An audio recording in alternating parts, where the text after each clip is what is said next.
Okay. What's happening, people, man? Welcome back to Be My Guest. You know we can't start without the intro. Okay, who do we have here? Yo, it's GK. I'm Unique. Yeah, it's Big Jono. Yes, Randy Rands. We got three hitters. I mean, usually we got three hitters at the back, but today we got two. We got Rena Mimi, Eleni, and this is Be My Guest. Yeah, man. You know I gotta keep myself socially distant from the microphone because last time it was like I was having it for dinner. I was having it for starving. I was starving. I was trying to tune in on that microphone, but today obviously we're as far away from it as possible. How's everyone doing? Not bad. Getting on. Yeah. Getting on. Second EP of Be My Guest. You know, first of all, we can't start this without saying thank you to everybody that subscribed, everybody that gave us their time to watch the entire show. Big up yourself. Thank you for the feedback as well to help us improve. That was much appreciated. Obviously, we aim to just improve each and every week. Yeah. And yeah, man, just, you know, humble beginnings. And we appreciate your time. There was 200 plus of you guys who watched the first episode and gave us feedback. I mean, That's a start. that's a start, man. That's us. Appreciate it. You guys are Yeah. our guests each and every Monday, and we appreciate it. And thank you for everyone that sent their topics as well. We appreciate it, man. We appreciate it. But this one, obviously, Keep sending tonight, them in, though. Keep sending them in. Yeah, for real. Keep sending them in. Just want to talk about anything. but yeah, you crazy, man. I'm just like, yeah. Valentine's Day coming up. Ooh. Valentine's. It's too early for this. It's too early. Valentine's. I'm naturally a French speaker, so bear with me, guys. Yeah. In primary school, they used to say they're from France. From Marseille. You can't use as hell. Yeah, Valentine's Day coming up, man. You love that? You do that? Well, next question. See ya. How's it gonna work out, man? This, you know, lockdown and everything like that. well, there's always something you can do. The post is still working, so Send those flowers. Man, say no excuse. no excuse. We got Yeah. away with that one. We heard it, but we're gonna let you go. The post is still working. Yeah. We're gonna let you go. I don't know about Amazon's still up and running. Yeah. But yeah, man, I think it's all about being creative this year. I think everybody's you've got to get creative, man. No excuses. And yeah. And everyone's shaking Yeah. in their boots. Yeah. To be honest, I don't think it's that deep, you know. What, Valentine's Day or I just don't think it's that deep, to be honest. What do you mean? what's not that deep? Valentine's. You sure you won't be saying that, man? I don't know. So my question is, yeah. So okay, let's say if you're with your partner and your partner says they don't really, celebrate that, would you still expect them to do something because you celebrate? I mean, Well, it's about compromise and no, I'm joking. No.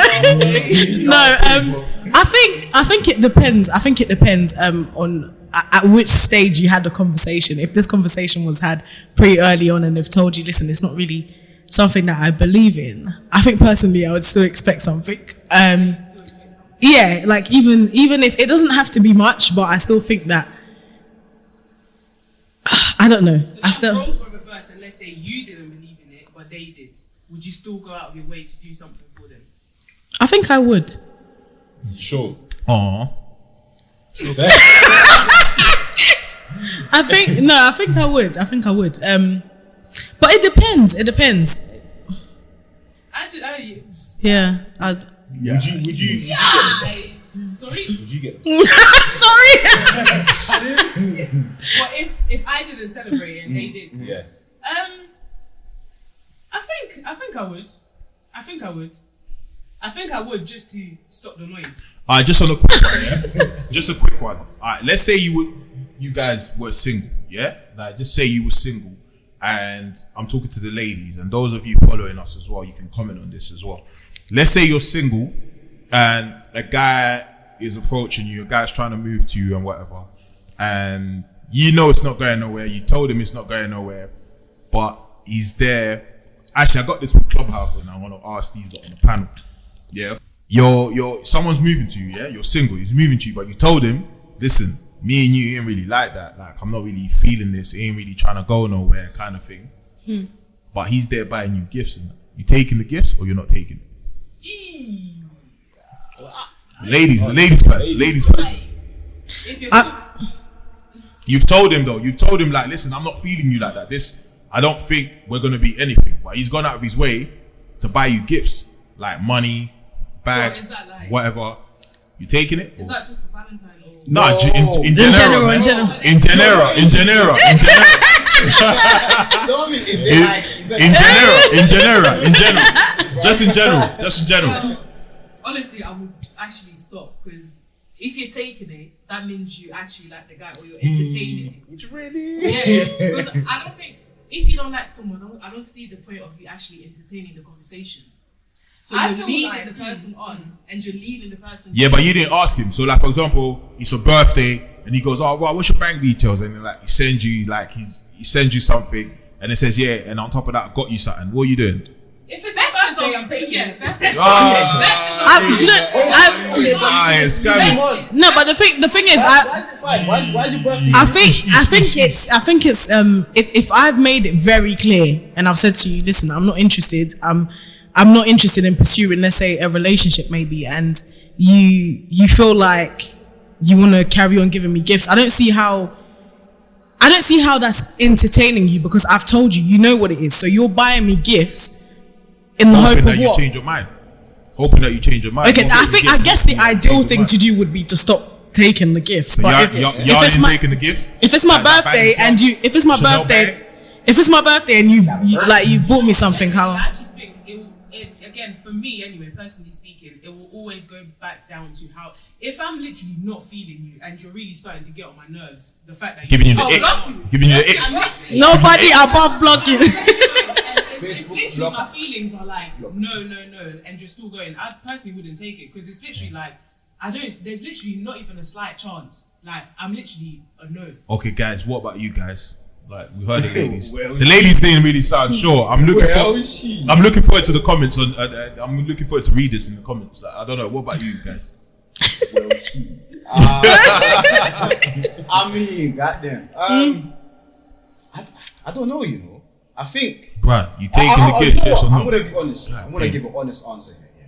I'll please, take the gifts. Please. At first, I will take the gifts. Damn, but then after a while, I'll just be like, you know what?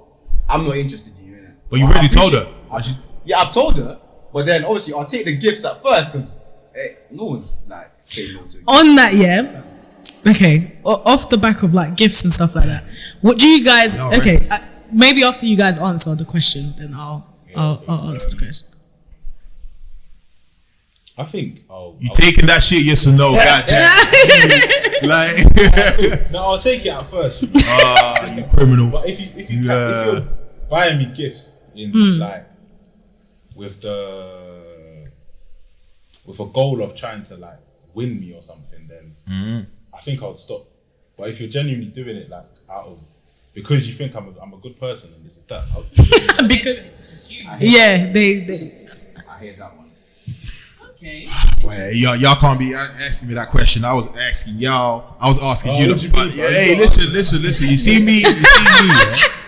Obviously, I've always worked hard for mine or whatever. But if a lady saying to me, first of all, things like before you can send, unless like obviously today you can send people money from like bank accounts and stuff like that. That's different. But I don't know, man. I'm not really taking it because I feel like you're doing it expecting something. So me personally, I'm not taking it. If I've told you I ain't feeling you like that, first of all, we won't be speaking in a way where you feel comfortable to buy me something anyway. That's one for me. And if you feel comfortable enough to do something for me, I don't know, man. What are you gonna buy me? What trainers, whatever? I don't know. Anything. I don't want to be rocking on you Insta and you're like you're hashtagging yourself and tagging yourself for the drip. That's crazy. I'm not taking it. I'm taking something from someone that I feel we have something. It's going somewhere because a lot of the time when you buy something for someone, that means you appreciate that person. If it's made clear that we're friends, and you're doing that on a friendship level, cool. But if we haven't laid it out like we're friends or whatever, and you're doing it hoping that you're going to change my mind, that you're going to buy my love and my attention through gifts, then no, absolutely. Fair enough. You know what I mean? I take my answer back. Yeah. I'll take your answer back then. But then again,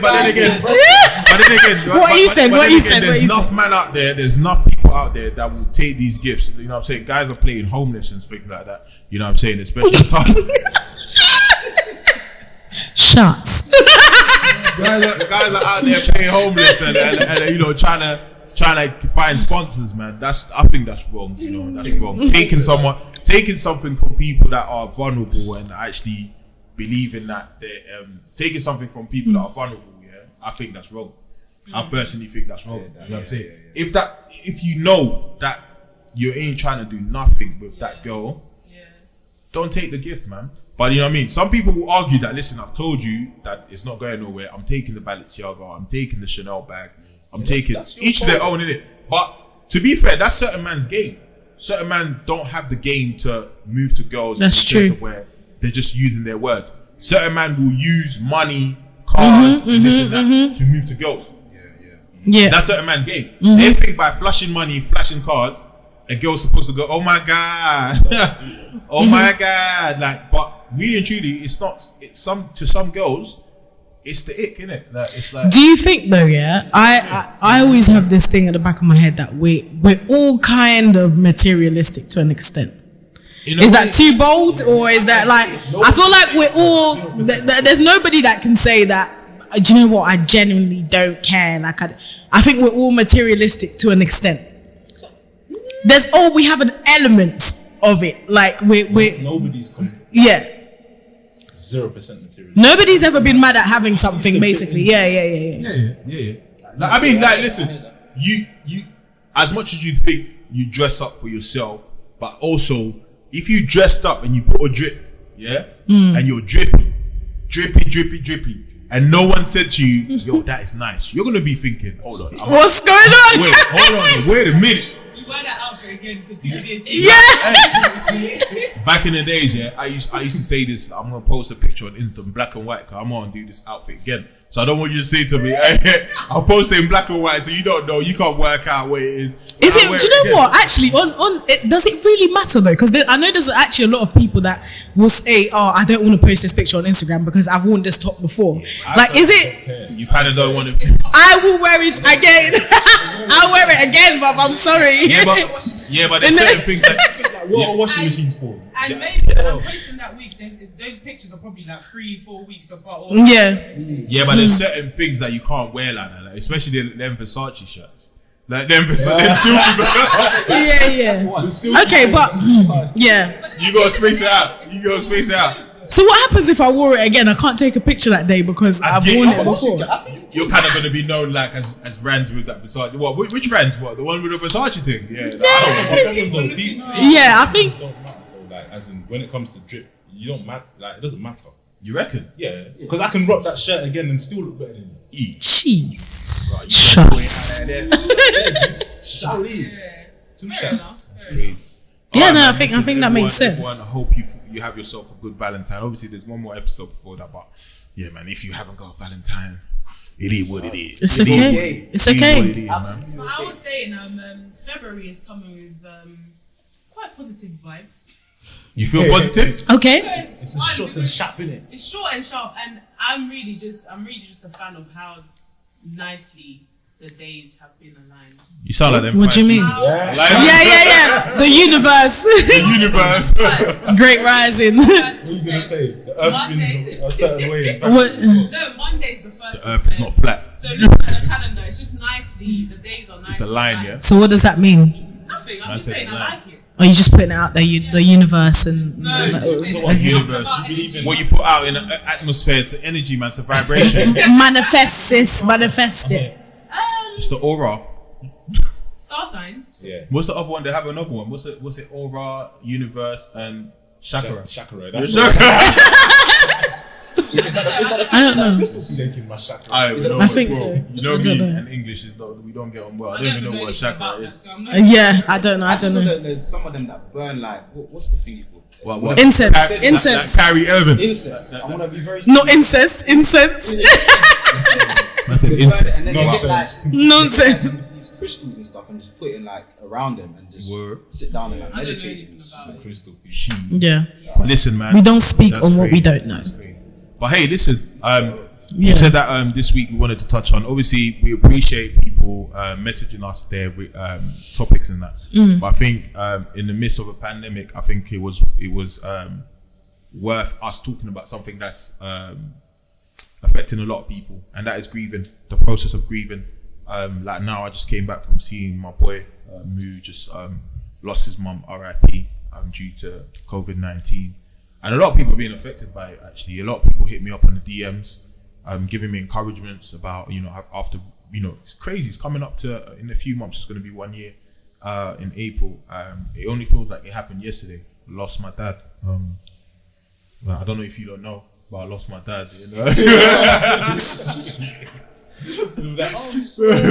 I lost my dad in April last year due to the pandemic. And I'm not gonna lie, I'm gonna start by saying I was one of them people at first, around February, March, and around March when this all started, I was all like, yeah, man, yeah, they're spraying something in the air, man, this thing's fake, it's the government.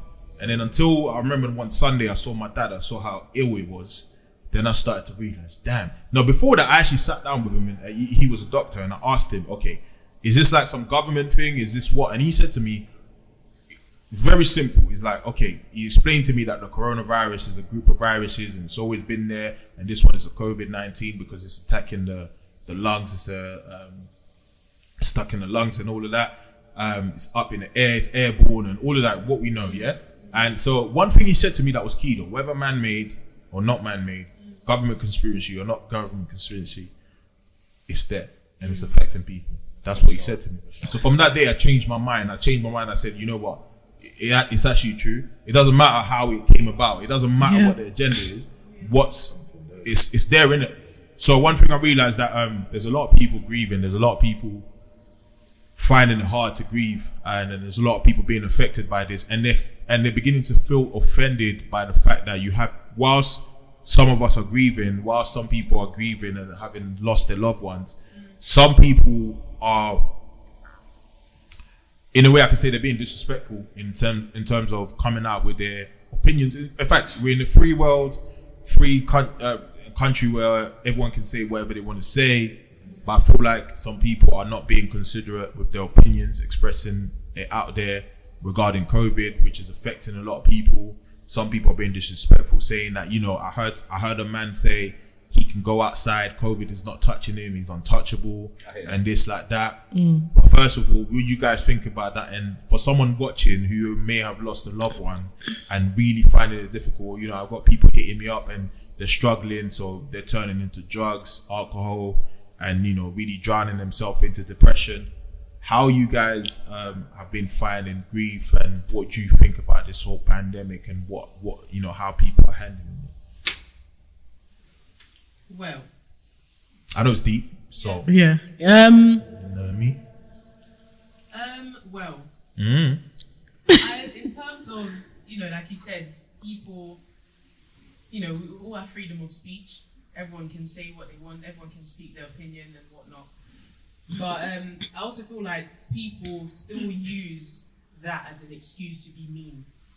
Because no one's saying don't speak your mind or don't speak, but there is still a way you can say it. Same way, for example, if you were to confront someone about something they've done, you're not going to come and speak to someone on a hype. You will confront them, but in a nice way. So when people are speaking on this matter, whether you're just trying to speak your mind and whatnot, I think you should just take time to first of all think. My theory has just been, ever since, how would I feel if I was on the receiving end? How would I feel if I was the person reading what I'm about to write? And Damn, that's deep, y'all. yeah, if you put yourself in that position, because Think about it for a second. we just tend to, good get our deep. phones, and especially because it's social media is so easy to reach. You get your phone, Twitter, you write whatever you want. Yeah. Instagram, you write whatever you want, all in the name of I'm speaking my mind. You can't tell me nothing. Yeah. Freedom of speech.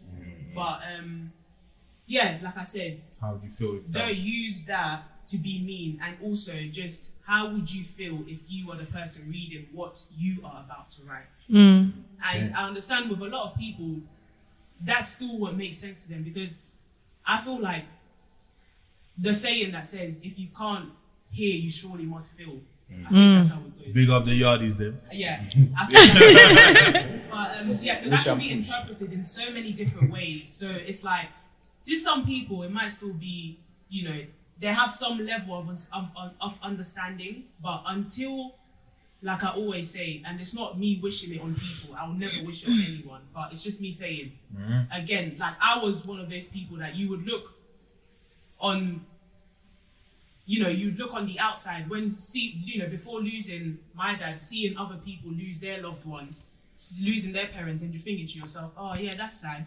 But you're not really understanding what they're going through because you've never gone through it yourself.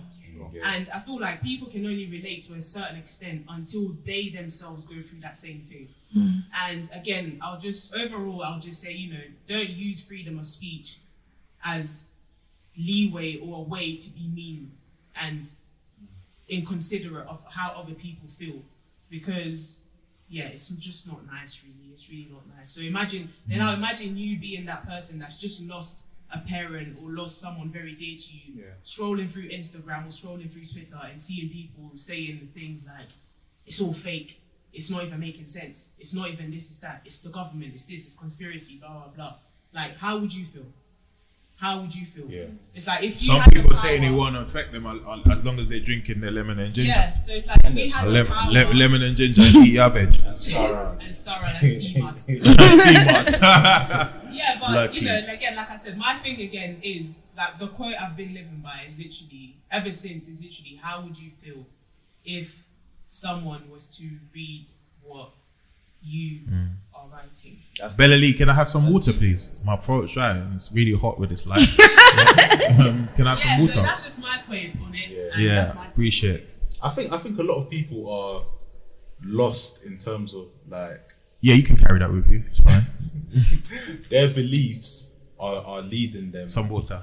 Some water. straight. Do you know what I mean? So like someone that doesn't believe that this whole Water. COVID thing is real. That's Obedeso. then, that's then Sorry, then brother. leading- Obedeso. No, water, obedeso. Yeah, sorry. That's then leading them to you know, say things that they don't really want to say, but they're saying it because people around them, like what they see on social media and whatnot, they think it's okay, you know, that I can now speak my mind without considering other people's feelings because I'm seeing others do it, and you know I'm not the only one that's doing it. Do you know what I mean? Yeah. So to them it's okay, but I think it's a thing of empathy. You know, you got to empathize and think like Reina Mimi said. You got to empathize and think. You know, okay, before I write this, how's it gonna make this person that's suffering from you know, I don't know whether they have it or whether they don't. Yeah. That person that's suffering from COVID or that's been affected by COVID, how's it going to make them feel? How's it going to make, you know, there's people out there as well that haven't been affected by it, but it's still affecting them. You know what I mean? Yeah, it's like, it's not just losing your parent, and we're not just talking about COVID in itself, but Talk about the whole people pandemic. Yeah. just death in general. Yeah. Losing a loved one, whether it's through COVID, whether it's through, you know, there's so many people passing away due to different reasons. So Like there's people out there that are seeing these death tolls and whatnot, and it's still hurting them. Yeah. But even the whole pandemic itself, it's just affecting people in a certain Yeah. way because some people. I think for me, I think for me, like for example, it's a number of things. Like we said, if we're going to talk about grief, we need to understand like how it looks different for everybody. And you know, like Randy Rand said, that there's still a lot of us who are still grieving. A lot of us are having to wake up every day and deal with these things. And you know, like I said, that 100,000 on the news is just a number to you, but that is somebody's mom, it's somebody's dad, it's someone's sister. And whereas everything is permitted and you can say whatever you want to say, but you know, like Rena Mimi said, if you you know what you're saying, if you were to read that post that you've just posted, how would that make you feel? And for me, for example, I remember going through a period of anger especially of like thinking about people who are saying, you know, this thing isn't real, I don't want to wear a mask. I couldn't help but think it's some idiot like that got on the bus, and then my dad's probably got on the bus after you, and he's caught it now because you didn't want to wear a mask because you don't think it's real. It's treating you. Yeah, he's treating you. You could be your mum. Literally, like you've walked into his clinic and you know you haven't taken the right precautions. You're probably not feeling well, and you know you're not feeling well. But because you don't believe in it, you're thinking, yeah, nah, this is alright. I'm just gonna go there. This is someone's dad treating you. This is someone's granddad treating you. Someone's brother, someone's sister. So it's really like, you know, like I said last week when we touched on the pagey cakey you know, topic. We would all love to be on a beach right now. And even though you have the means to go, listen, we're all in this together. We are actually all in this together. And I think if there's anything that this pandemic has shown us is how selfish we are. Like, it's all about me and my family and you know, and what happens to us. It don't really matter what happens to everybody else. But in this life, you can't, we can't live like that. We can't just pretend that we're in this bubble and everybody else doesn't exist. Like, you know, there are people who are less fortunate than you that are not able to go on these holidays and things like that. I just think let's ride it out together, man. And then eventually we will all be able to go out on these holidays. And, you know, I don't really even want to get political, but people blaming the government and stuff like that. But there has to be an element of responsibility where we stop and say, do you know what, actually, okay, fair enough. The government hasn't handled it the way that they should have handled it. But what am I doing? Because we can't blame the government if we're not wearing the masks, we're not social distancing, we're still going out and having unnecessary parties and things like that. We cannot blame the government. You know what I'm saying? So it's, yeah, I think we have to take responsibility and just be like, do you know what?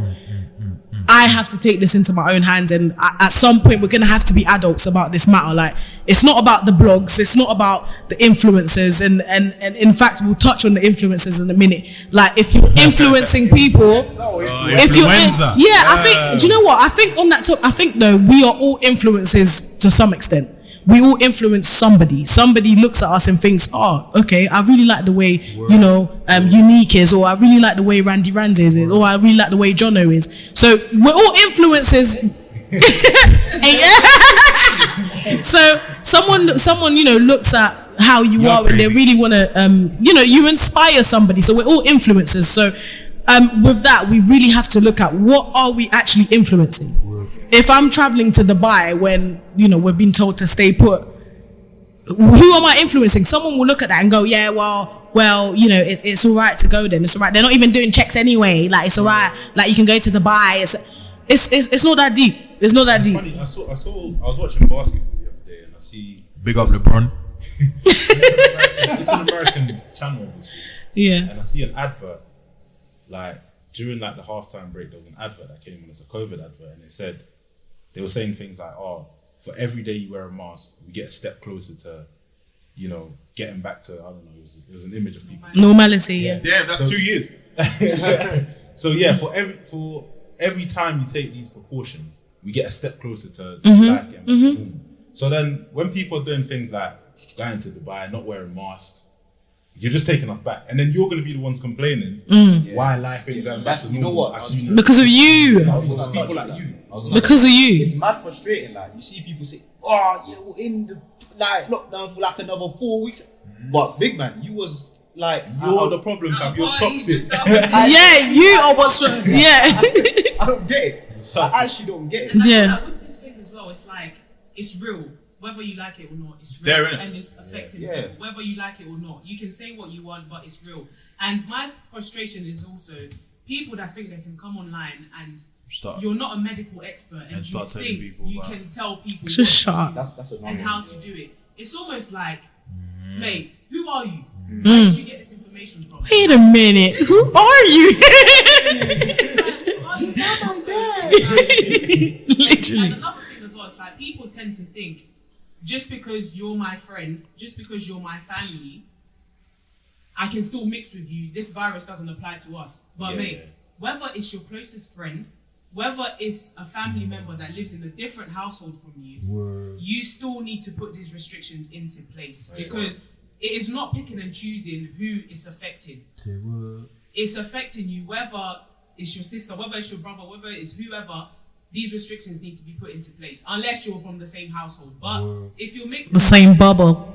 from different same bubble, if you're mixing with people outside, you literally gotta know to yourself, like, I'm putting myself at risk here. But if you're willing to take the risk and do it, go ahead by all means. Well, there's hella risk. I think the key is just to be safe, man. Be Like, safe, yeah. whether you believe in it or not, Yeah. just protect yourself. Protect yourself. Listen, it's like, you know what? No one. I got this quote for myself the other day. No one can really brag about being alive, man, because it's not by your effort. It's not your CMOS or whatever it is that's keeping you alive. Do you know what I mean? It's just grace from the Almighty, innit? Do you know what I mean? Like, because if that was the case, then why don't we all just decide to fall asleep and then wake up in 2022 sometime? You can't do that. You cannot do that. You sleeping and waking up is not your own efforts. It's not your own strength. Each and every day that we see is actually just grace in favor from the Almighty. You know what I'm saying? From the man above. So I think people just need to be considerate and just understand that there's actually people, you know, going through this. I mean, grieving, I think someone asked me the other day the process of grieving, and I think you have to understand. I think Bella Lee will explain that properly, because I don't know if you allow me. You've actually grieved when, you know, in life you was younger, having lost your father, your mother, and then losing another father figure again. You said something that was key. You said there's that process of denial, and then you break it down for us, man. God damn. She got mic. Yeah, she was mic. She got one. Can we hear you? She got it. Can you speak? You broke it down because you. Damn, and first of all, my condolences. I couldn't imagine, man. I couldn't imagine. I was talking to my boy, and he was saying that two people I spoke to that lost their mothers, and they were saying they're rather, you know, losing your dad hits different, but losing your mom is a whole different ball game. Like you know, they were just saying, like, you know, one said he would have rather losing his dad than losing his mom. I was trying to chop it. Is everything all right? I get what you mean. I get what it means. Do you know what? I get what it means, because I'll speak on that. I could not imagine. Like, there's just something about mothers, like, and it's, you know, obviously I've lost my dad, but the funny thing is as well, I couldn't imagine him living without my mum. So they're all How can you important. imagine your mom living without? No, I don't know. It depends. I think it depends on the dynamics of. He was like, yo, he would have. He was adamant. He was like, yo, like I think it. My I dad don't know should've about cut. being. I don't know about My being. dad, like- I don't know about being so adamant, but I suppose you have to understand. You have to understand the dynamics. For example, when I say that, it's not that I mean that I prefer one to the other. It's just that there was one that was so dependent on the other that it's like, okay, you know, like for example, mum was the financial advisor. She was the I don't know. She was the driving force, basically. So even though obviously dad had responsibilities and stuff like that, mum was the driving force. We have to admit that. It's I don't think, sorry, it's not saying that you have a favorite, but it's just saying you have to understand where he's coming from. Maybe his family dynamics were a bit different, you know. And I'm gonna go to Bella Lee quickly. Yeah, Obviously, yeah. Bella Lee's story is deep in it. Like, it's crazy. shots. Is that off the door? 'Cause there's two elements to this, to Yeah. grieving. Yeah. There's the mental health aspect. Yeah. How you making sure that your mental health is stable, and how you making sure that, you know, you're not creating another problem whilst you're grieving, because it's very easy to get depressed. It's very easy to then get sick, and then we have another casualty. I remember talking to my uncle. He kept saying, "Y'all be safe. Y'all look after yourself, because we don't want another casualty." But before that, how's it been for y'all, having lost your pops, and now, you know, because y'all seen the whole thing. How's it been for y'all, man? Yeah, for me, coping with it, how I've coped with it. And how have you coped with it? Just to help someone out there, you know? Yeah, just to help someone out. Personally, yeah. Yeah, Personally, what If we each take a turn, and then we'll talk to Bella Lee, because her story is deep, yo. So what I've been doing is literally just keeping myself busy. Like, And by that you mean? anything, doing anything, even if it means waking up and, I don't know, washing the dishes, I don't know, going to the shop. And that's new to you? It's key. Sorry, we just like a laugh, you know, and that's part of like process of grieving. Yeah. Yeah. It's key to me. Yeah, you know, Yeah. Yeah. speaking to people, having a laugh, it just takes your mind off things, and I think that was key for me. Unique? I think like we said at the beginning, coping, I don't know. I don't know about that, but I'm only now, when you think about it, and this is what I mean by it's a process, and you really have to let yourself, just let your body do what it needs to do. And, almost a year on, I'm only just now learning to let myself feel it. And I think I do, as in like, obviously during the whole thing, we had people around. You didn't really have the time to, because I remember literally like when we had people around, I remember thinking like, I just want to breathe. Like, why are all these people here? I just want my own space. And then they left and it was like, can you come back please? I just like, yeah. And then where are you going? Like, I don't want to be by myself. And then you find that like you said, there's a whole keeping busy thing, but I think I've experienced the dangers of that, where it's almost like you're keeping yourself busy, but it's like you're putting everything under the carpet, and then one day it's like, don't get it twisted. There's times you've got to let yourself go. Like, I'll be honest. There's times when I would say I'm going to the shop and not even make it to the shop because I'll park up and just let it all out. Are you crying, nigga? Yeah, bro. It's normal, man. yeah, I didn't even see you cry like that. That's crazy. I'm not one to really cry. Do you know what I mean? Yeah. I used to hold in my There's danger in that, though. Isn't it? Danger, bro. Yeah. But this one obviously hit different, But, and yeah. it made me realize that it's okay to let it out. yeah. So, But you I'm just keep him busy and yeah. So I think it's like, coping. I think I'm coping much better now that I'm, talking about it, and it's a lot easier because I couldn't even have this conversation without getting a lump in my throat. So it's like it gets easier. But then the important thing to remember is that sometimes just when you think you've made it out the woodworks, it's like, oh my God, like, I'm not gonna lie. It's like, oh, we back That's here like again. me. That's like me last week. Just when I thought, I finally changed my Insta DP because my DP was because I'm Randy Rants on Instagram. For those of you who don't know me, Randy Rants on Instagram, and I do events hosting, and I'm a mentor and I'm an educator. I know you name it. I just try to be somebody. And my dad played a big part in my life because in terms of where like, I'm not gonna say like me and my dad were like pally where I'm like, yo, what's up, pops? Like, yeah, what it is. But it's like just knowing that you had someone that was like someone in the community. Like my dad was a doctor, like a senior consultant. I didn't even know he was a senior consultant. I just thought he was a regular doctor that just turned up into Moorfield. Do you know what? By saying this, I know they might not watch it, but I just want to give a massive shout out to everybody at Moorfield Hospital.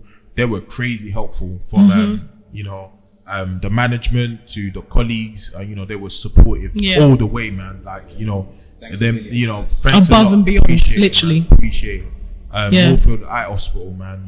Mayday and Wall Street Punch. You guys are legend.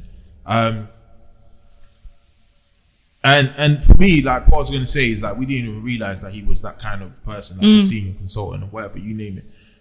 But I think for me, there was a time where I couldn't even listen to the word COVID itself. Like I'll hear COVID-19 and go, yeah. You know what I mean? Like, and then I would look at the number. Like I wouldn't watch the news. I wouldn't care. I wouldn't care about how many cases there were. I wouldn't care about. This is gonna sound bad, but I wouldn't care about how many people died. I wouldn't care about how many people were admitted to hospital, how many people were contaminated. It was just like, you know what? How on earth did I just lose the biggest person in my life? Like, do you know what I mean? Like, I spoke about my dad like as if I was. It's as if like he was a better man than me, and I think that's what pissed me off. Like he was like he was just a better man than me. Like all of the things that he achieved. Like so good. He's so good. Like And one thing people need to understand: we haven't been in this country long. Like we haven't been here long. We didn't come in the 90s or the 80s. We're fresh. You know what I mean? I don't know how we sound. I don't know how we sound like this, but just losing someone like that was like. And then, last week was crazy because I got the news that my boy, who played a big part in my life, you know what I mean? Like when I came here, he took me in, helped me understand English. We played basketball together. And like, he's just a good guy, man. He's from an Asian community. Just a good guy. We don't speak like every day, but it's just those, that invisible thread that keeps us together. I don't have to chat to him every day, but every time I speak to him, it's real. Yeah. Shout out Jason as well, man. He's one of them as well. I don't speak to him every day, but every time we do, it's real. Yeah. But my boy, he's Asian, you know, and he lost his mom, man. Like, you know, and I know that hit him different, you know, and they're Muslims, so they had to bury quick and all of that. But even that, you know, now he's gonna be left thinking, shit, like, what the hell just happened? You know what I mean? Yeah. And that made me realize, like, yo, this thing is just, it doesn't matter. Like, especially those of us from Black, Asian, ethnic minorities, because obviously of our background in terms of like health and stuff like that, a lot of us got underlying health issues, diabetes, high blood pressure, you name it. Yeah. You're not even aware of it because of your diet, because of, you know, you don't check up yourself. You rely so much on the CMOS heals everything. And you know, turmeric and ginger and lemon and it's all good, and but garlic and all of that. It's great. It's amazing. Shout out to CMOS guys. Check out my guy Powered by the Sun on Instagram. He provides CMOS, Powered by the Sun on Instagram. He's giving you that CMOS. But when it comes to certain things, man, you just need that extra support, that extra help. Because you know, if your lungs are deprived from oxygen and stuff like that, it ain't CMOS that it needs. It needs air, it needs oxygen. You know what I'm trying to say? Like, you know, so I don't know, man. What I'm trying to say is like, just losing someone like my dad was crazy. Like, it's like, I thought I was strong until one day I was at work and, you know, I just started breaking. It was so random. I was on my laptop and I just started crying. My colleague didn't even know what to do with me. She came, bless her, man. She came, she was trying to like give me comfort and that. She didn't know what to do.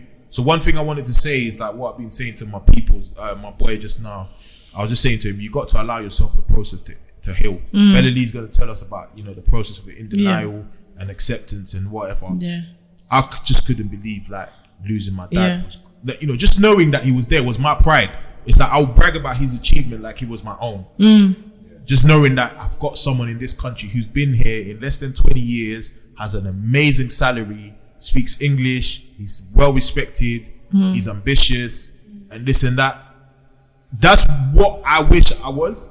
He was who I wish I was, but I would never admit to him that, yeah, I wanted to be like you, but you know what I'm saying? If I could even be 1% of who you were, that would make me a better man. But I say those prayers for my son. I've got a son, and I said, you know what, my son, I pray that he's not like me, but he's like his granddad. Do you know what I'm saying? Because if he can be like his granddad, then he's going to be a way 100 times better man than I am. And he already is on a path to be a better man than me. And I just wanted to say, like, grieving to someone, because a lot of people ask me, how am I coping with grieving? There was times where I wasn't okay. And thankfully I've got people that I can reach out to and just talk at. I just talk at them. They just listen. They don't necessarily give me answers, but they just listen to me. They just listen to me. You don't want to hear anything back. I just talk at them. And I want to encourage someone out there that it's okay to listen to your friend that's hurting.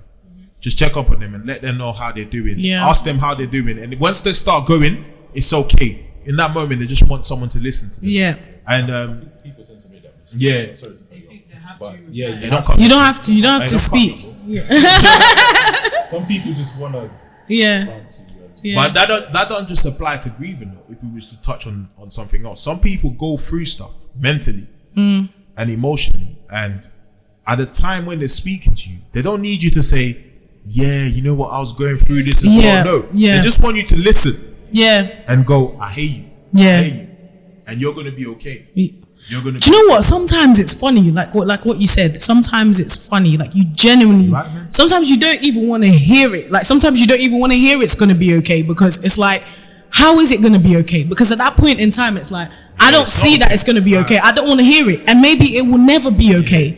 It just becomes easier to deal with. But like I said, like you said, it's important to have I think we're all blessed to have an amazing support system. Like, for example, I will always say this, like, I have an amazing best friend. Shout out Honey. She's Honey Official on Instagram.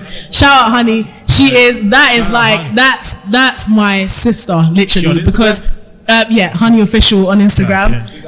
For all that fitness stuff as well. She's Yeah. Well, something like that. So what I wanted to touch on though was basically like there was something that she did during that time. I don't even think she knows about it, but there was something that she did that really marked me, and I don't think I'll ever forget that for as long as I live. So I remember during the whole process, the whole thing that was going on, I remember going through a period where I didn't want to talk to anybody. I didn't want to hear it. Don't call my phone. I'm not going to reply to your text messages.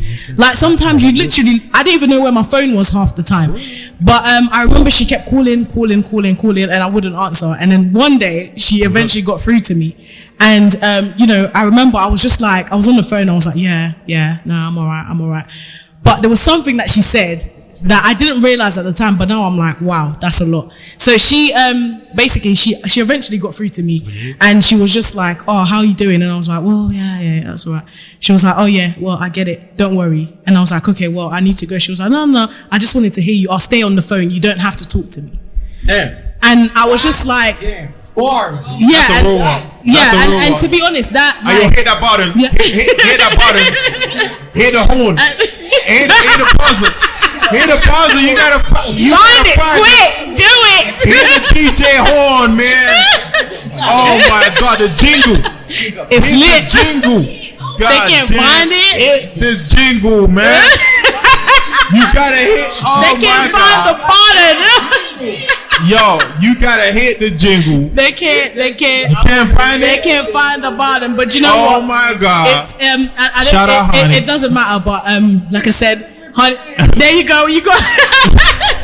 I think it's really important. And like I said, I've been blessed enough to have like an amazing support system, and not everybody can have that. So There we go. You got it. Yeah, go on. Shout out, honey, official. Shout out, honey. Situation.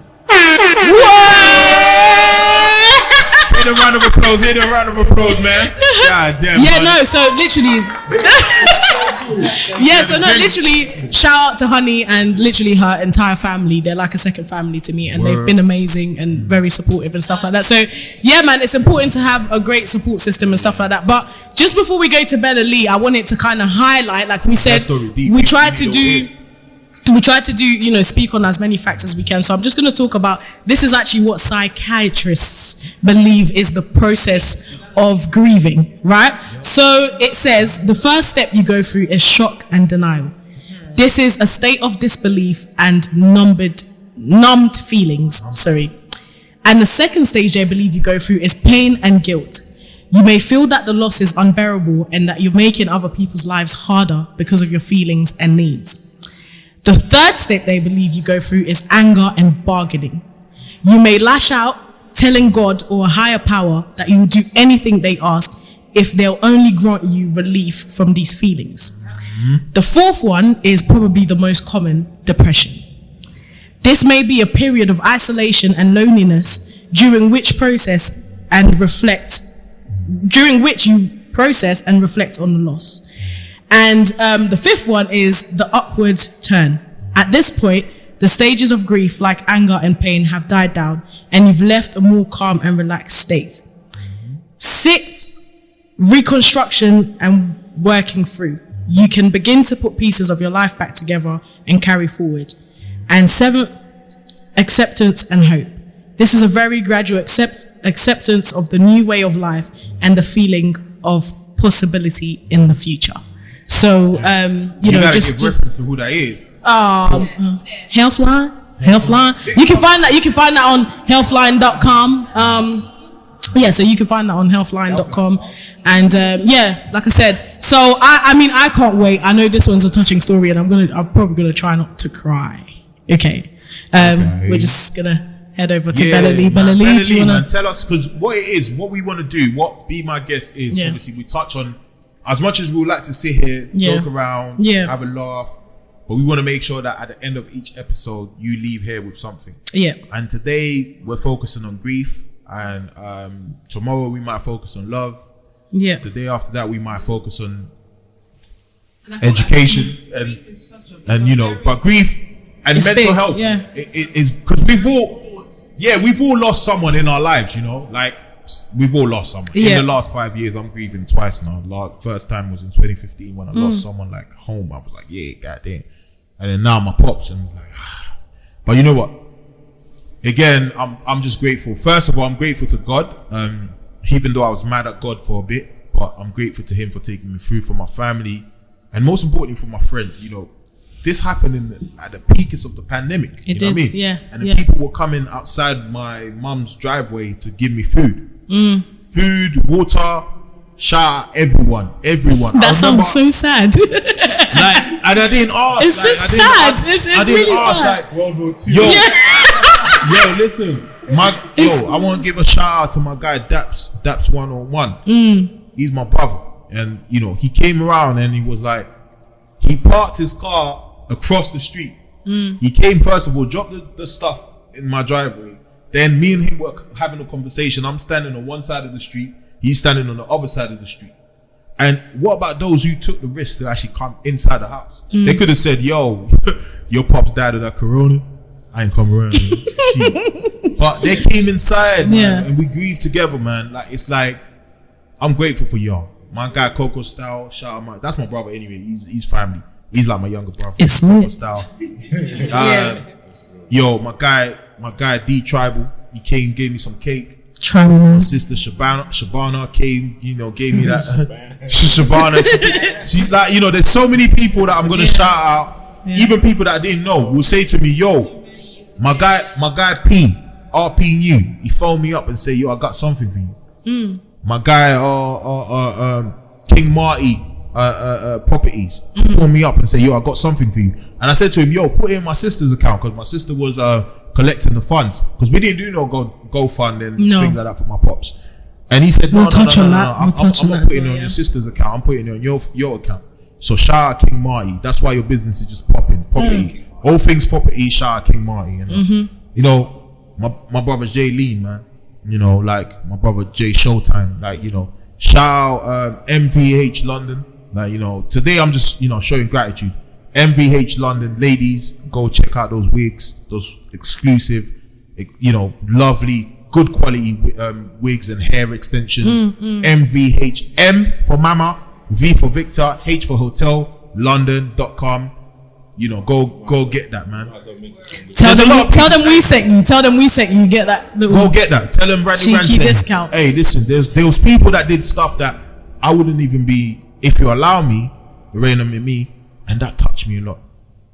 There was a brother called he's a baller, he kicks ball, Nathan Mavilla. I couldn't even drive my own dad's car, bro. This guy drove us around in my dad's car on the day of the funeral to go, you know, shout out Nathan Mavilla, man. Big up Nathan one time. I think shout out to everyone Shout who out really helped us everyone. that day. Shout Shout out to out, brother Ayo. Shout out brother Ayo, who we, you know, just came in. Yeah. We was doing this worshiping session, so the keys that you saw, that was him. Shout out J Beautiful, There was too many. brother Jonathan Yeah. Beautiful. Yeah. One time. He came around, you know, in that Range Rover. You know, hey, the convoy was looking dope. Yeah. Hey, we had And a also on Yo. that, if anything cars, Jonathan yeah. Kitoko. Aye, made in You know. Paris. Made in every Paris day. was. Yeah. Cooking. That, hey, those We babes. had good food every day. Aye. We ate good. One more. Aye, and this one's a big one. And the Sababa family, man. Chase, aye, they're crazy. Mwah. They're That crazy. one That's goes fine. without. But Oh! I'm gonna She wrap- got but it now. that was in the background of saying we're fortunate to have a support system of people Yeah.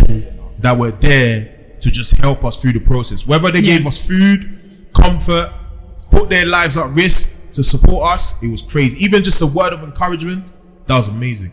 But anyone that doesn't have that, you might be in this country by yourself and you know you're isolating. It was just you and your mom or you and your dad, and now your dad's gone, your mom's gone, and you don't know where to go. Yeah. Reach out to Be My Guest. Reach out to Randy Rands, JK, Unique, You keep forgetting me, bro. GK, man. GK. Reach out to Be My Guest, and if you're struggling with like The goddamn sick. I want to say something. If you're struggling with like anything, mental health, Anything. Listen, the other day someone just called me and they were just talking at me, bro. Like, Literally. and they were just chatting. I was like, they were Do you just know what? talking at me. It's you know, so like- liberating though. Like, like, just to let somebody speak at you. You know, like you said, you don't Hey, necessarily have to on respond. that as well, I want to shout out my brothers from my workplace, man. They were so supportive. I remember when I had my breakdown at work, my colleague, she's a female, she's Muslim, and I was crying. And I know that there's borderlines in how much she can do for me in terms of like the contact and touching me and all of that. But she didn't even know what to do. She just say that, yo, should I go call the boys? And the boys were there for me. Shout out all the boys from the pastoral team, and you know what it is. Yeah, man, just reach out to us if you're struggling. Literally, each and every one of us here has a way of helping. Yeah. But if you thought what we went through was deep, we're now going to pass you on to Bella Lee. Bella Lee. GK didn't say. Oh, GK, sorry, man. GK, how's it going? Remember me. Yeah. How I was, you know what? I think it's for me. It's not so much coping with it. For me, it's more about how it's kind of changed me. Because I'm the type of guy that don't really speak. Yeah. I only speak when I kind of have to speak, or speak when it's kind of necessary to speak. Yeah. I don't really speak on things. I kind of hold things inside and just move on. Teach me. I think, teach me, please. To be honest, I think I got that from my dad. You know? I think I actually got that from my dad because he was the type of guy. He was the type of guy where like there could be a whole storm. I kid you not. He will sit and wait for the storm to pass. Yeah. Then he'll get up and speak. That was the type of guy he was. But you guys think that's healthy though? It's not. I don't think it's No. I think his one was healthy because it's not like he didn't see it. Yeah. But he knew, he had this way of just knowing when to speak. Yeah. So like GK said, there was times where in this house literally we'd be at each other. So there's the household dynamic, first of all, for you guys to understand. There is basically, I would say, there's 5 females on 2 males in this house. Well, there was 3 males when my dad was here. So at times where we would get at each other, like literally, like there's literally like a storm going on, and he wouldn't move a muscle. Like he just wouldn't move a muscle. But when he catches you in that corner, I remember having an argument. I remember we had like a little argument in the house, and everybody was going off on one, and he caught me in the corridor. I was like, I didn't even know where to look because I just knew it was peak, and he didn't even have to speak. So I get where you're coming from. Yeah, so for me it kind of like changed me and helped me to kind of have a different approach on things, because now I kind of speak on things now. Big up my partner one time. Debbie Bond. Hit it up. Just to give her a shout. She makes amazing cakes. Cake Kingdom on Instagram. Cake Kingdom on Instagram. You gonna put it up? Yeah. You gonna put it up on the... But yeah, now I kind of like speak out on things, you know. Yeah. You know, if I'm going through something. Oh, where she is? She's walking in. Yeah, Okay, London. All right. Cake Kingdom in the building. Cake Kingdom. We were just talking. Go ahead, GK. We keep cutting you up. Yeah, go on. Yeah. So don't get shy. It's kind of helped me to deal with things now when I need to speak on things. Like it's kind of I'm still kind of learning to speak. Yeah. If you get what I mean. So here and there, I'm doing it more often now. So if I'm going through something, I will speak out. Yeah. I don't necessarily do it all the time. I'm working on it. I'm working on it. So yeah, I think that's what I kind of that's what I kind of took from this this whole process. It's kind of shaped me. Word. Yeah. No, sorry about your loss, bro. Thanks, bro. So now we got please give us your time. We're just gonna listen to. I think we've all been hit one way or the other. Some people have lost their loved ones from the streets, through COVID, wherever it is. But I think just to answer the questions of those who've been saying to us, talk about grief and how you're coping with it. Yeah. I think if there's one person that's entitled to talk about grief, it's Bella Lee, man. So Bella Lee, here you go, man. Let's introduce you know what? I feel like Bella Lee, I'm gonna trade my space for y'all. Yeah. Come on. You Come go- on. You- Come on. Come Bella Lee, you on. gonna come over here. Come on, Bella Lee. Bella Lee, you gonna Come come on over here. up. Come on up, And Bella Lee. And girls, Yeah. just to let you know, if you want to stop at any time, feel free. It's alright. Do that. Do Yeah, that. y'all give it up for Bella Lee, man. Yeah. Bella Lee. Bella Lee.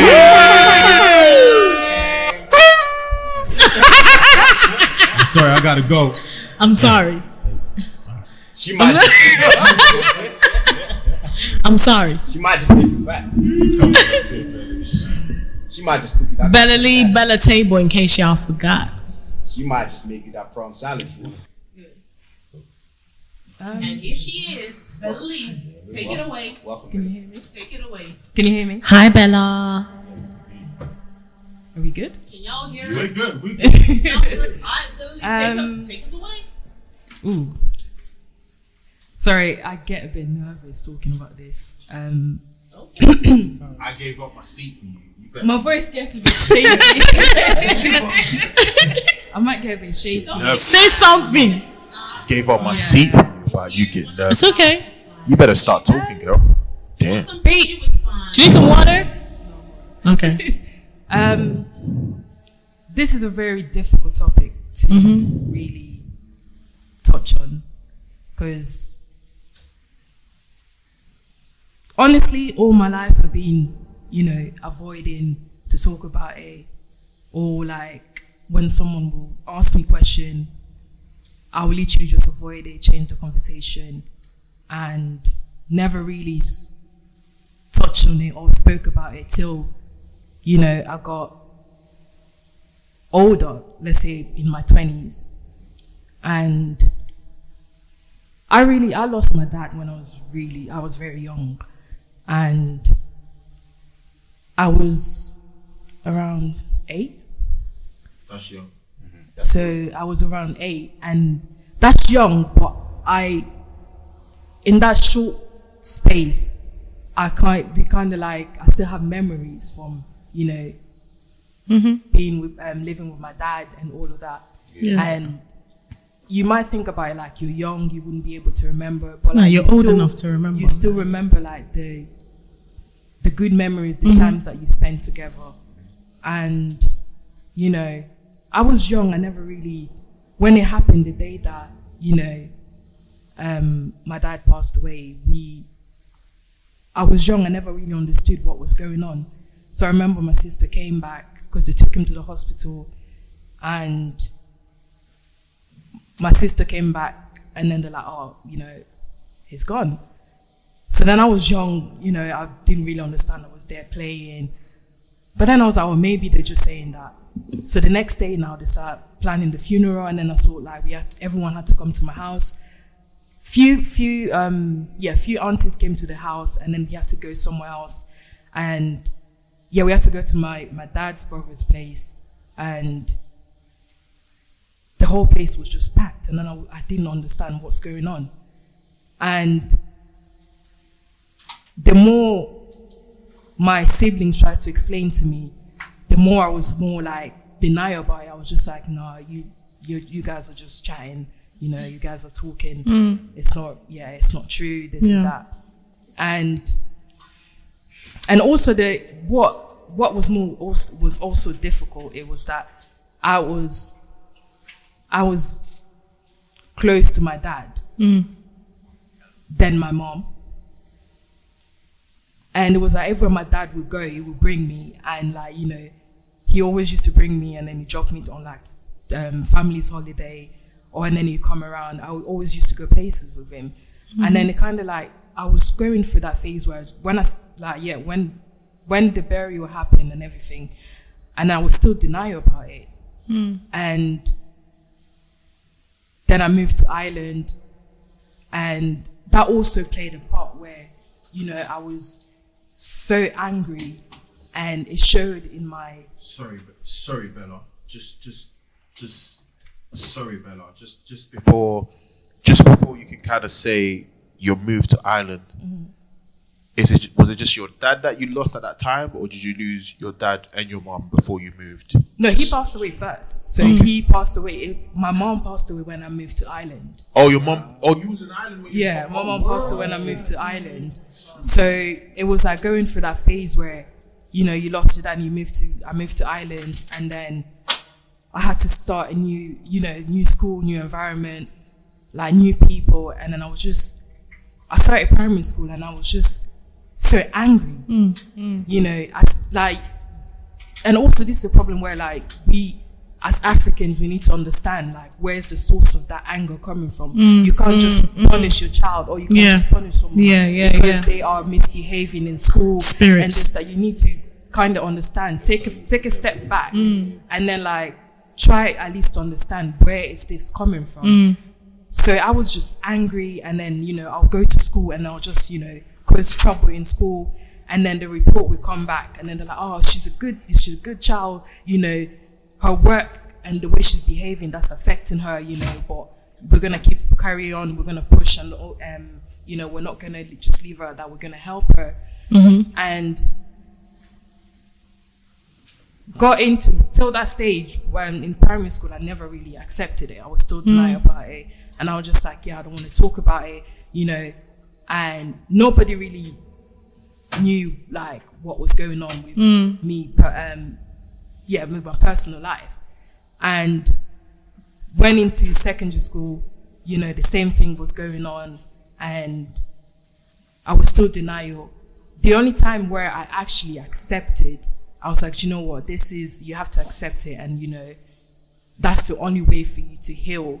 It was in my 20s, and in my 20s, when I turned 20, and that's when I actually accepted. And then when also my mom passed when I was in, I think year 7.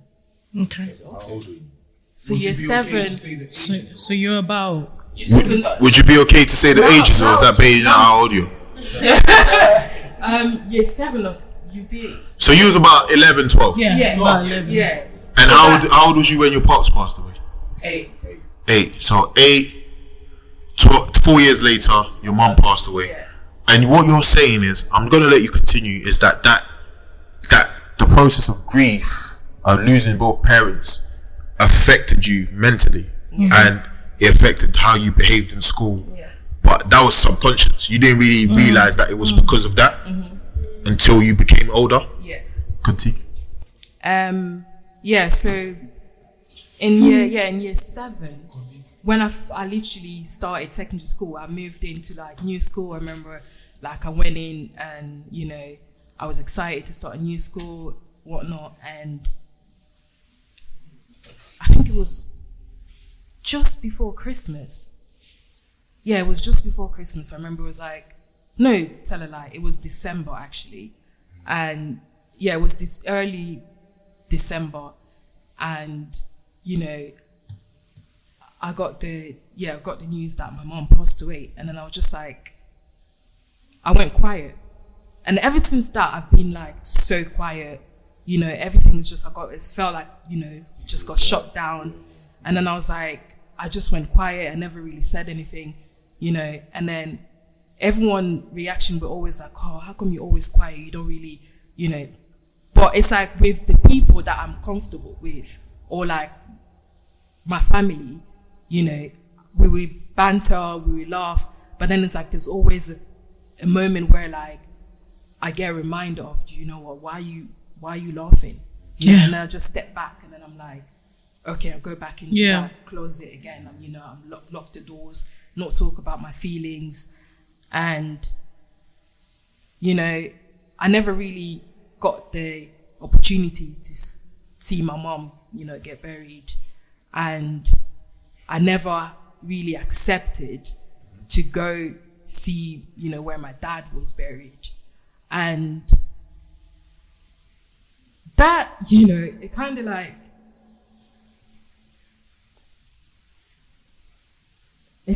hits me hard, like, you know, I think the only way probably I will be able to accept it if I see you know, Take your time. Take time. Where they got buried, because I feel like I'm still holding on to that anger. I'm still Can we get holding tissue, on to please? that Thanks. denial and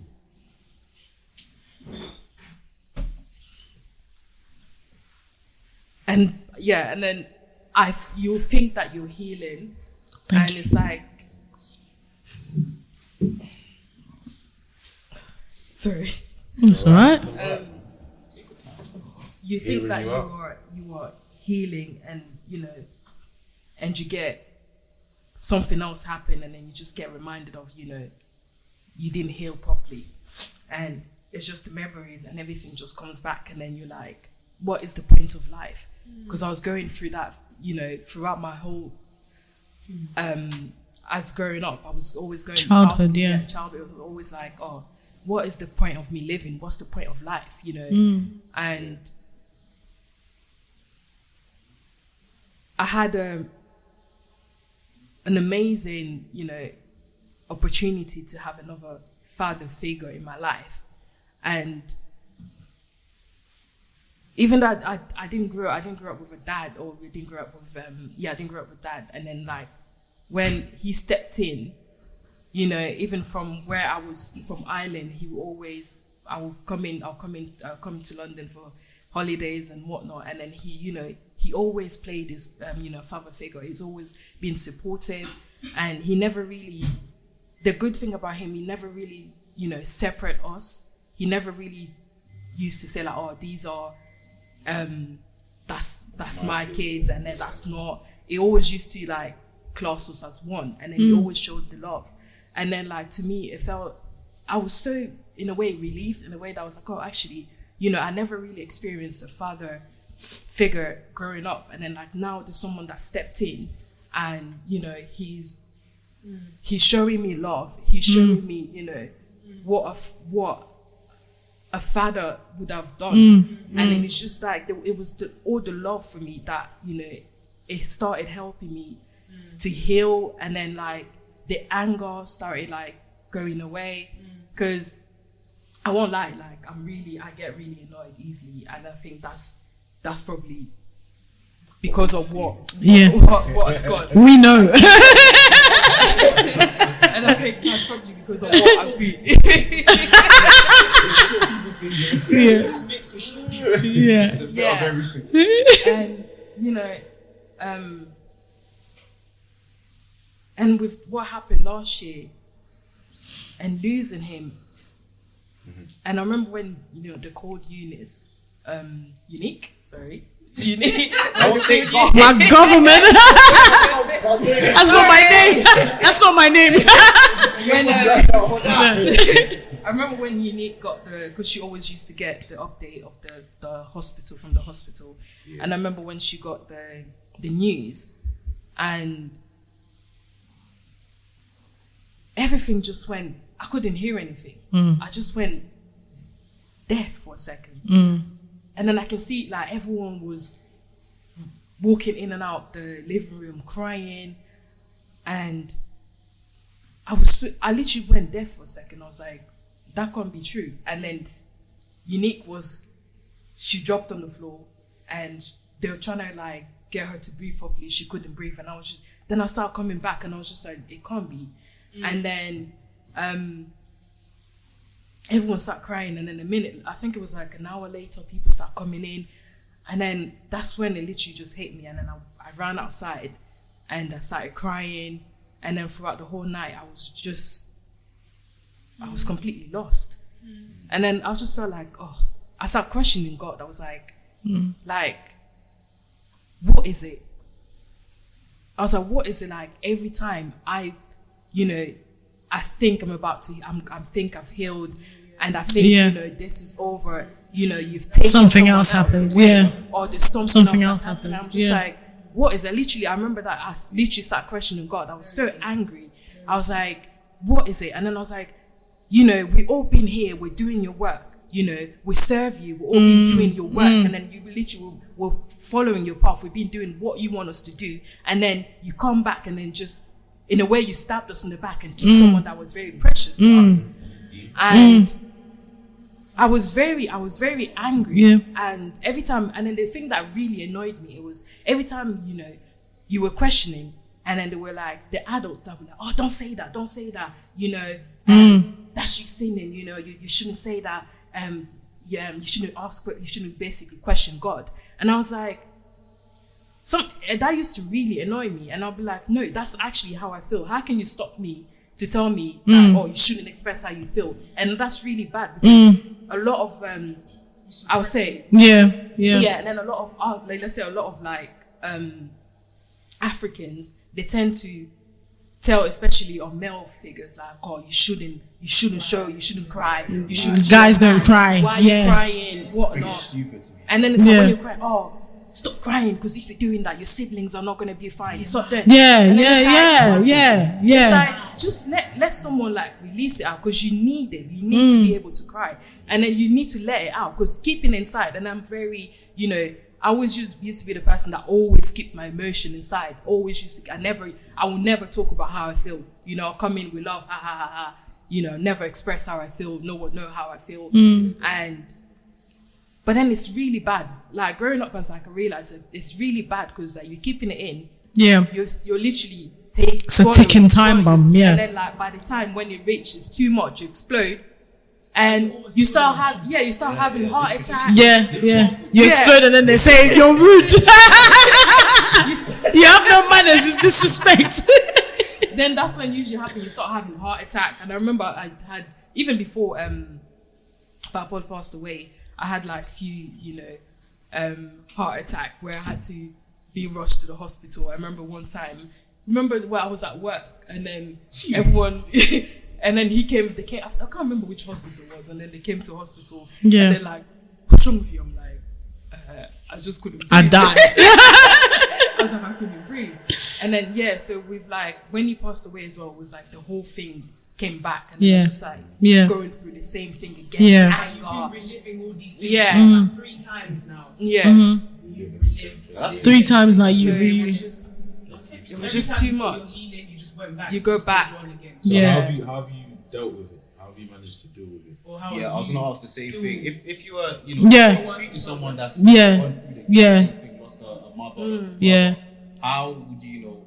Because I would say it's like, this is where I went wrong. I never really spoken up. I never really opened up about it. It's like, it would be, speak to someone. That's where you have your family, you know, if you've got your siblings, you know, speak to someone, let it out, you know, and don't rush yourself to heal quickly. Because it's not a race. Everyone's different, isn't it? Yeah. And then all the process of like the healing, it's completely different. You can be depressed, and then you go through the phase of denial, and then you go through the phase of anger. Or some people can go through denial. There's no particular order, So just speak about it, you know. And also with like there's something with my social media where what I've realized, well, before I never really used to understand why people will always send me message about like, they will literally open up about how they feel, and I always used to find it weird, like, you don't know who why I they're am. Talking.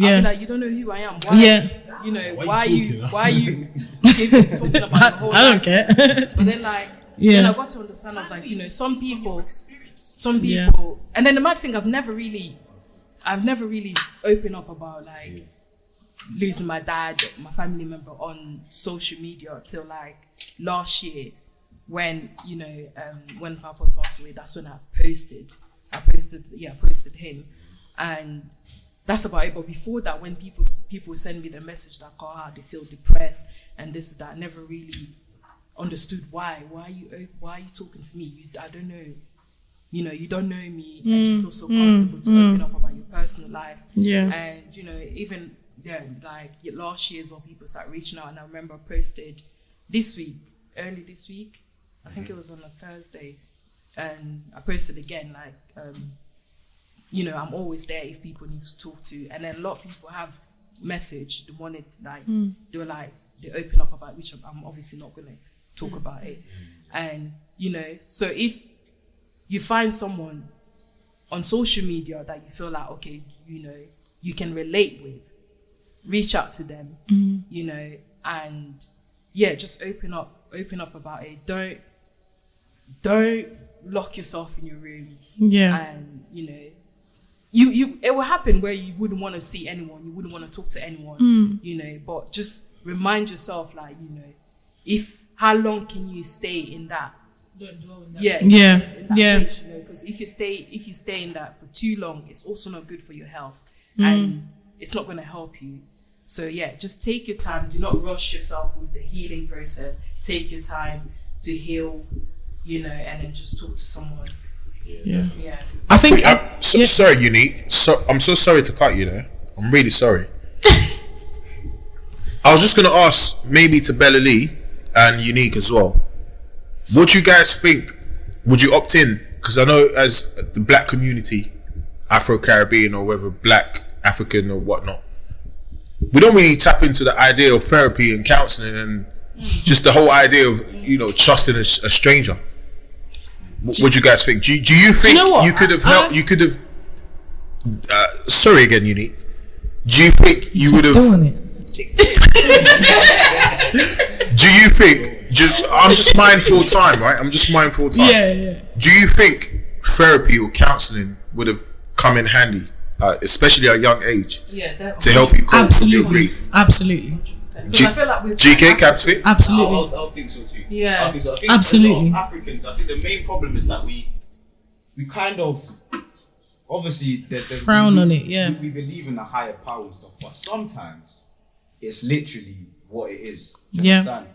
I think we should, like the African community. Well, I can speak for the African community. I don't know if I can speak for the Caribbean community and stuff like that. But within the African community, it's always a thing where it's spiritual. Sometimes actually take time to try and understand like what's going on with your child, what's going on with your partner, etc. Try to tap into that. It's not always you see something. For example, when she was grieving, when she was going through that process, and she was angry, they would think that, that's the devil, that's Naughty girl. Naughty girl. Why? Find the source. I think the bad thing is like the amount of time I was taken to church to get prayed. They're literally like, you need to pray for you. It's like no, spirits. I won't and then I start questioning myself. I start questioning myself. I'm like, wait, am I going mad or what? As well. And I think, if I'm not mistaken, I learned this in sociology as well. I believe, and this thing of labeling. When you start labeling, especially kids, they then start to become what you label them. And it's like if you keep saying to this child, "You're a witch," or "You need to pray more," or "You're just over exaggerating," then they start to believe, okay, maybe it is something spiritual. Maybe I can't get any help for this. Maybe this is just who I am. But if you actually take time to sit, and part of me doesn't really blame the older generation, because that is how they grew up. That's all they know. In the Western world, they've now come to understand that okay, there is a psychology side to this, but just taking time to really understand that you know it is not always about spirituality. Yes, everything there's always a spiritual but also understand that there's a nice balance with science and spirituality, saying that listen, at the end of the day, you're a human with a brain, you have hormones, you have blood flowing in your body, you have lungs, you have all these organs, and listen, science is real. It is. And just be real with yourselves. I think it is. What do you lot call it in your country? Kentucky? All right, you're gonna have to stop doing that. You're gonna have to stop doing that. Stop cutting me off. But yeah, I think therapy is definitely something that I wish that, I mean, it's never too late, but I definitely think that it would be great. I wish that as a family we did take up therapy. And I remember I remember my partner telling me, I think you need therapy, and I was like, how dare you tell me that I need therapy? I don't need it. Do you know what I mean? So it's like these are things that sometimes, like we said, it's great to talk to people, but sometimes it's the worry of, oh, I don't want to talk to you because I know that you know this person. So if I talk to you, it means you're going to go talk to them and they're going to talk to that person. And before you know it, everybody's going to know my business. So I don't want to, so a therapist, all it is I think what people misunderstand with therapy is, no, don't go there. They're going to tell you this and they're going to tell you that. But all a therapist does really is, more time you will realize that you have the solution to your problem. All they do is make you realize, okay, this is something that I wasn't aware of. Like, yeah, you're like Bella Lee, for example. She was angry all the time, you know, and we got to understand that these things affect all areas of your life. So it's not just my self-healing, it will affect your relationships with people in general, your relationship in love, your relationship with your siblings and things like that. So, for example, she might be someone who then doesn't tolerate any nonsense from any guy, but it's not because of the guy, it's not because of what you've done directly, it's just because of my past traumas, and whatever you're doing is triggering that. But she wouldn't even be aware of all those traumas that she's got. There are traumas that we are aware of, and there are traumas that we don't even know are there and are triggered by certain things. So I think don't disregard therapy. Don't disregard professional help is how I would put it. Because these people are there for a reason, you know? They know their stuff. They know their stuff. And even if you just go to one session and it helps you realize, you know, listen, okay, maybe I am upset about the fact that my dad's dead and I don't have a dad and things like that. And, you know, also, one thing that I wanted to say just before like everybody wraps up is, don't minimize someone else's pain only because it doesn't look like yours. So with Bella Lee, for example, I remember, and I'm so guilty of this. I remember just saying, well, do you know what? Like, it's all right, innit? Like, you know, your dad died and stuff like that, but we're here. And my God, like, she's lost her dad, her mom, another father figure, and I've just lost my dad, and I'm like, oh my God, I'm gonna die. Like, I don't know how literally I'm gonna lose my head. I'm struggling to cope. So I don't know what I would do if I lost my mom, my dad, someone else who stepped in to play the role of both my mom and my dad. I would literally go mad, because this has affected me obviously in a different way, in many ways than I can even imagine. So we've got to understand that it hits everybody differently, and you know, but she's a strong woman. Like, she's very strong, because like I said, I don't know what would become of me if I had gone through those things. So don't minimize people's pains, don't minimize situation because it doesn't look like yours. And you know, we could both go through the same trauma, and I would be affected more severely than you are. Right? So is that why Bella Lee's always sleeping? Yeah. No, did you know though, that's also classified as depression. A lot of people say that, oh, depression is this, don't label it, but that is also a part of depression, where you just don't feel like getting out of bed, you don't feel like doing anything. Bare girls got no iron. We bleed a lot. So I think that is you know, it's understanding the stages. And also I want to really highlight the importance of doing research, reading, learning about, you know, what it is that you're going through. Simple as, why am I sleeping all the time? Do that research. If Google doesn't tell you it's cancer, but then Google will tell you you're dying. Google will tell you died 2 days ago. But I really think, I mean, I've recently taken up reading, and I can tell you that it's definitely, I understand a lot of things. What are you reading right now? A lot of people say that. What are you reading right now? I'm reading Prayer Life by Pablo Martinez. So it's a great book. It's about psychology and spirituality. So it's a fantastic book. Check it out if you've got the chance. But yeah, man, like, that's, I think for me, I'm going to give my last 2 pence. Guys, grieving is a process. Take your time.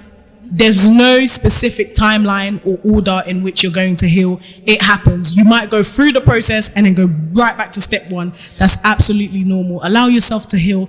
Allow yourself to feel. That's my 2 pence for today. Bars. That's straight bars. Bars. Yeah. Wait. Go for it. Go Wait. DJ. It's lit. GK. 1 hit. Your last 2 pence, brother. Yeah, literally what Unique said. You know, it's a process.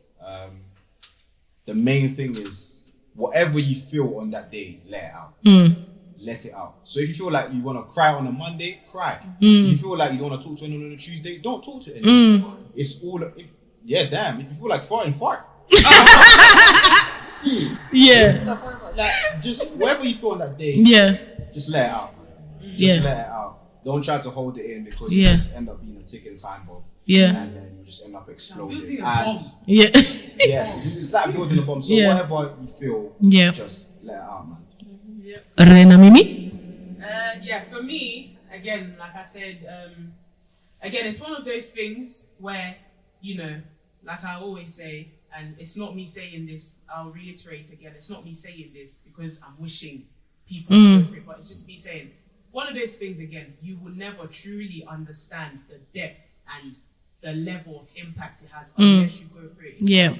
But till then, you know, just keep being that friend, that sister, that brother, or whoever that's supporting a friend who has gone through it. Be kind and watch what you say around those people. And, you know, and I just quickly wanted to just read just 10 facts about grief. And this is by Dr. Bill Webster.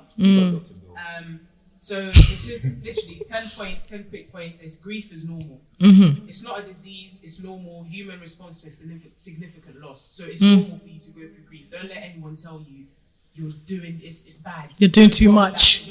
It's like, okay, but this is what I'm going through, and it's Number 2, the worst kind of grief is yours. A loss is very personal matter. Your loss seems like the worst possible thing that could have happened to you. Sometimes people ask if it is more difficult to lose a spouse than to lose a child. Others question if it is worse to lose someone after a long lingering illness or if they die suddenly and unexpectedly. While these circumstances may make each loss different, they are not important to you right now. The worst kind of loss is yours. So in all that being said, is what you are going through, loss that you have gone through, whether it's a mom, a parent, whether it's a child, whether it's a spouse, even your mate. It's your experience, even their dogs. It's your experience, The most important one is yours. And the way out of number 3, the way out of grief is through it. There's no way around That's it. There's no way outside it. You have to go through it. Go through the motions, Number 4, your grief is intimately connected to the relationship. And I think that explains itself. It's based on the relationship that you had with that person or that thing. And that's what causes you to feel. Number 5, grief is hard work. Let no one lie to you that it's an easy process. It's not. Number 6, your grief will take longer than most people think. There's no time frame. Like it's been said throughout this whole show. There's no time frame. However long it takes you, just go with it. Number 7, grief is unpredictable. No one can ever predict that I will go through. If you had told me this time last year that I would lose my dad come 2-3 months time, I would be like, shut up. It's just one of those things. It's unpredictable, and you have to go through it. Number 8, there may be secondary losses to deal with. So I will just use the case of Bella Lee. You know, having gone through one loss, not 1, not 2, but 3 significant losses, and it's almost like you can't stop it. It happens when it's gonna happen. And number 9, grief comes and goes. Like Unique said, sometimes you feel like, oh, I'm coming out of this, I'm healing, and then you go straight back to stage 1 again, and you start the whole process again. Sometimes you go from 5 to 1 to 2 to 3, and so on. That there's no specific journey to it. And number 10, effective grief work is not done alone. So guys, please don't think you can go through it alone. That's an important one. You need people. And I know it's not always easy to realize that you need to reach out to someone, but if someone is offering you that chat, someone's offering you that walk to the park, someone is offering you that drive, or even if you feel like just going on a long drive, just going for a walk, or just sitting, not specifically talking to someone, but just having a presence of someone there with you, by all means go for it. And don't let someone tell you, I did this when I did this. The way you're grieving is different, and will always somehow be different to how someone else grieves. So that's just my points for today.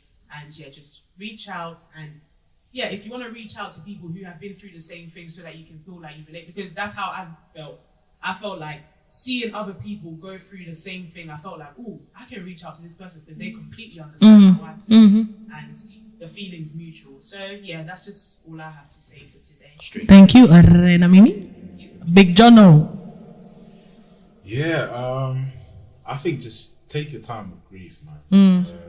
Like everyone said, it's all a process, and it's something that you have to go through. Like Renee just said, there's no way around it. You can't go left, you can't go right. Like you have to go through it. And one thing I want to touch on from today as well is the whole. Sorry to go back to it, it's the COVID thing again. You know, don't be selfish, man. Empathize, and how I see it is like it's a game of tag, you know. Because obviously I've worked in a school, so I know kids play this game of tag, and it's like they have doctors, they have obviously the civilians, the ones running around, and then they have the ones that have been tagged, obviously. So once you get tagged, how I see it is the taggers are the COVID. Once you get tagged, you're the ones with the COVID. And obviously the doctors are the ones that can get you out and back into the game. So just look after them. Yeah, look after them, man. Look after the doctors. You don't want to give the doctors too much of a hard job to run around and then heal people. Do you know what I mean? Just empathize, put yourself in other people's shoes, you know, consider others' feelings. And it's very key to getting through this. Go through the motions. All in this together. So, that's all I got to say, man. Protect your family. We all like to go to Dubai. I would love I would love anything. I can't do it. Yeah, Bella Lee. Some nuggets from you. No, I think everyone has said, Jen said important things or such an important Word. things. Just take your time and reach out if you want to reach out to me, as people have been doing. So just reach out whenever. My DM's always open. Yeah. Oh, is it? People can slide in. And then Be my guest. What's your have you got WhatsApp? People can slide in. What's your WhatsApp? And also, when you're going through it, just remember, you're also strong. And another important thing is like God allowed it to happen. So He who allowed it to happen, He will give you the strength. So He hasn't abandoned you. So just know that, keep your faith strong and rely on God, and also rely on people who are around you. And appreciate you, man. Randy Rants. Yo, listen, I just want to say, man, first of all, thank y'all for opening up, and thank you to everyone that's going to be sharing this. And again, the key message that we're trying to push here is that you are not alone, and grief and losing someone, as tough as it is, but the recovery is a process, so allow yourself that time to grieve and allow yourself the process of just healing. It's like if you get wounded today, you're not going to expect that wound to be closed up just the next day. It is a process. The more you water it, those of us who bath, the more you go in the bath and water it, the more it's going to receive the scientifically, what's the word that I'm going to use? The scab. The more damn. No, what I was gonna say is the more you water it, and the more the more time you allow, it's gonna itself in due course it's gonna heal, and you're even gonna forget that it was there. And yes, maybe it might scar, and each time you look at that scar, you might feel like God damn, this happened to me. But the most important thing is that it's no longer there, it's healed and it's covered up. And the pain of looking at a scar may not be as hard or as painful as looking at an actual wound, because obviously not only would you be remembering what's happened, you're going to have to deal with the pain that you're going through in that particular time. So what I'm trying to say is, with my little analogy here, is that allow yourself time to heal and give yourself space. It's okay for you to feel emotional, especially for the guys who feel like, yes, they lost mom, dad, now they have to step up and be, men of the house and whatnot, or women feeling like they have no direction and whatnot. We are all human beings, and allow yourself time to heal and allow yourself time to just recover. In due course, whether it takes you 6 months, 1 year, 2 years, 3 years, most important thing is that it will get better as it go on. But you have to remember, you're never gonna forget the people that you've lost. You're never gonna forget them. You're gonna find yourself thinking about them. Any little thing will remind you of them. You might see your dad or your mom's favorite car, the scent. You might go somewhere. You might see people with their family, their mom and dad, and think, I wish that was me. Wish that was me. But it's okay. It's okay. Life goes on. And if you really love them, you will go on to do good in life. You go on to start a charity, do good by others, and just in the name of your loved ones. You know what I mean? But then again, we can't stop by saying that we can't stop stressing the fact that if you ever need people, you got what, 1, 2, 3, 4, 5, 6, 7 people or 6 people that have gone and lost someone. So we understand the process of grief, and we may refer you to the professional agencies eventually to get the help that you need. So this one was an emotional one. You know where we are, you know who we are. Just one more time, let's start by GK. Let's go. One more time. Sorry, it's meant to be the outro. It was meant to be the outro, man. It was meant to be the outro. Oh, sorry. I was gonna add, like, during this pandemic and everything going on. Sorry, during the what? Pandemic. Huh? Pandemic. The whooping. Let's go. Just it's something that I think we don't really do. And it's like, just show affection to your family, your siblings. When you wake up, tell them you love them. When's the last time you told the people that you live with that you love them? Do you know what? I don't usually say I love you. I do it by action. No, but actually saying that you love them is different. I know. I'll say it here and there. Okay, so go on then. As a joke. But sometimes I want to hug you. This is your chance then. Go on then. Yeah, who? Tell me. Tell who? Me. You guys. Pardon? Can you make it more individual? Guys, it's a bit like all over. I love you. Oh yeah, just show love and it goes a long way. So basically, just expressing yourself and letting the other. All right, man. Yeah, lovely, man. Yeah, for real. Listen, go on, Red and Mimi. No, go on. You finished? No, go on. No, I'm waiting to sign out. Go on. No, sign out. Go on. Say your last bit in it. Say it. No, say it in it. No, go on. Say it in it. Oh my God. I just want to give a shout out to everyone that follow us, and please make sure you click on that subscribe button. Make sure that you follow us on Instagram. Give us your recommendation in terms of what topics you want us to cover, and give us your feedback as always. And again, if you need to reach out, all our Instagram pages are there, so reach out to whoever you are vibrating towards, whoever your energy sends you towards. The universe is aligning you with your chakra, and or you can just write to all of us on Be My Guest Show on Instagram, Twitter, and we are here. Remember, you can also listen to this on Spotify. So if you are driving and you just want to listen, you can listen to us on Spotify. So please, guys, it's been a pleasure. Again, join us next week, and we are here again. So I'm gonna give our outro. It's your boy Randy Reigns. Yo, you know what it is? It's GK. I'm Unique. It's Big Jono.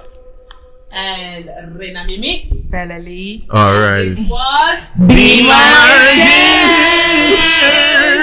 All right, over and out. Anytime, peace out there. Yeah. Cheer. Outro. All right, bless it. Go out. Yeah. All right.